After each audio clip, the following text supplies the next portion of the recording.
Live from WFSB, Connecticut's #1 local news, this is Channel 3 Eyewitness News at 7. It is 7 o'clock on your Tuesday morning. Thank you for waking up with Eyewitness News. I'm Eric Parker. We begin with the very latest this morning on the coronavirus in Connecticut. The number of patients hospitalized with COVID-19 is now at its lowest number since March 23rd. 54 people remain in Connecticut hospitals. More than 160 across our state tested positive for COVID-19 over the weekend. 10 more people in our state died. Now, people traveling to Connecticut from states with high positive test rates must self-quarantine for 14 days. And now those who refuse could be fined $1,000. People entering the state are expected to fill out an online form for contact tracing or prove they were tested for the virus in the 72 hours before their trip. I'm going to quarantine, and everyone should quarantine. This is no joke. This is no joke. I mean, we brought this on ourselves, though. We expect the state to update its list of states covered by the travel advisory a little later on today. Meanwhile, New Haven is outlining its plans for the upcoming school year ahead of tonight's Board of Education meeting. The district is projecting nearly $14 million in coronavirus-related expenses, and they say that number could go up if portable classrooms are needed to further social distancing. All students will be required to be wearing masks, and teachers will have to use face shields. The plan walks families through changes they can expect in a typical school day, from skipped seats on the bus to lunches in elementary school classrooms instead of the cafeteria. Tonight's virtual Board of Ed meeting begins at 5. And across the nation, coronavirus cases continue to climb in 41 states. Right now, there are more than 3.8 million confirmed cases and more than 140,000 deaths. For the 6th day in a row, Florida reported more than 10,000 new cases in that state alone. The White House now says it will bring back its daily coronavirus task force briefings. The president had stopped holding those briefings at the end of April as polls showed they were hurting him politically. Yesterday, President Trump tweeted a photo of himself wearing a mask and declared it to be patriotic. Meanwhile, Connecticut's Department of Public Health says a flaw in one of the testing systems they use led to dozens of false positive results. 90 people were told they had coronavirus between June 15th and 17th when actually they didn't. Many were nursing home residents. We learned that all of the patients have since been notified, but doctors are still trying to figure out what caused the false positives. Going to be a nice day today. Temperatures are going to be hot in the low 90s, but the humidity levels are going to be coming down, which is good news. We are in the midst of a heat wave.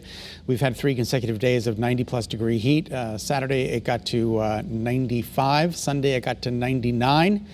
And yesterday it got to 96, so it's been pretty extreme. And the humidity has made it feel even warmer. Now our dew poll radar scanning the state dry. Good morning, everybody. It's time to rise and shine. The normal high for this time of year is 85. We're going to be a little bit above that again today. We're not going to reach that record, though, of 101 set back in 1991. That's for the Bradley area. All right, daytime highs today in the low 90s for inland Connecticut, even upper 80s, possibly a 90-degree reading for the shoreline. No onshore breeze today. An offshore breeze out of the northwest that's providing us with a drier air. That's going to have an influence on our forecast, and there's no severe threat during the day today as well. Just an absolutely gorgeous sunrise this morning with just enough cloud coverage to make for a beautiful start.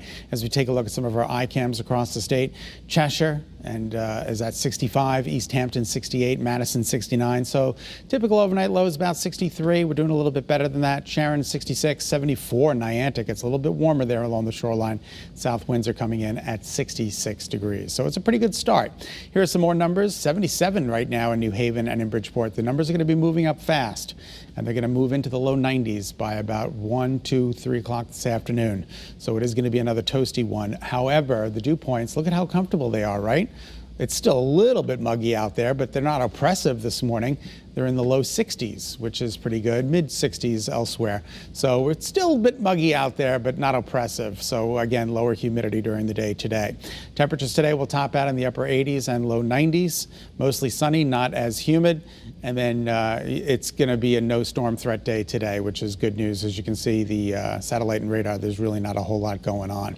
So as we move through the day today, the temperatures will top out in the upper 80s, low 90s. And then your 7-day forecast includes storms tomorrow and Thursday, some of which could be strong. All right, so we're going to ask you to keep your eyes to the skies Wednesday and Thursday and keep it tuned to Channel 3. We'll get you through the storms, thunderstorms Wednesday and Thursday. Once the cold front moves through on Thursday, the temperatures drop back a bit for Friday and Saturday, but they start marching back up for Sunday and Monday. with temperatures in the low 90s, and dry for Friday, Saturday, Sunday, and Monday. So let's just get through tomorrow and Thursday, and then the forecast takes a turn for the better. And that's a check of your early warning forecast. I'm meteorologist Scot Haney in the Early Warning Forecast Center at Channel 3. Eric, send it back to you. Scott, thank you. Today, some developing news. We're following search crews returned to the Connecticut River near Haddam Meadows State Park. They're trying to find a swimmer who disappeared yesterday afternoon. Family members say the 18-year-old had just helped to save his 2 younger brothers before disappearing under the water. Also happening today, the 23-year-old UConn student now charged with killing 2 men is due in court in Milford. Peter Manfredonia was arrested for the death of 23-year-old Nicholas Isili of Derby. He was already charged with the murder of 62-year-old Theodore Demers of Willington.